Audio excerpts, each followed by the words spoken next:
वन्दे जगत्कारणम् वन्दे पन्नगभूषणम् मृगधरम् वन्दे पशूनां पतिम् वन्दे सूर्यशशाङ्कवलिनयनम् वन्दे मुकुन्दप्रियम् वन्दे भक्तजनाश्रयम् च वरदम् वन्दे शिवं शङ्करम् ॐ मृत्युञ्जयाय रुद्राय नीलकण्ठाय शम्भवे अमृतेशाय शर्वाय महादेवाय ते नमः।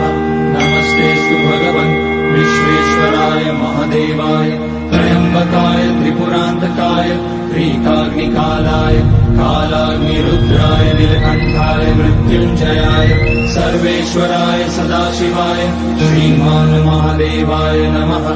ॐ नमः शम्भवाय च मयोपवाय च नमः शङ्कराय च मयस्कराय च नमः शिवाय च शिवतराय च ॐ त्र्यम्बकं यजामहे सुगन्धिं पुष्टिवर्धनम् उर्वारुकमिव बन्धनान् मृत्योर्मुक्ष्यमामृतात् नागेन्द्रहाराय त्रिलोचनाय भस्माकराय महेश्वराय चन्द्रार्कवैश्वानरलोचनाय तस्मैवकाराय नमः शिवाय यज्ञस्वरूपाय जटाधराय पिनाकहस्ताय सनातनाय दिव्याय देवाय दिगम्बराय तस्मैकाराय नमः शिवाय पञ्चाक्षरमिदं पुण्यं यः पठेत शिवसन्निधौ शिवलोकमवाप्नोति शिवेन सह मोदते।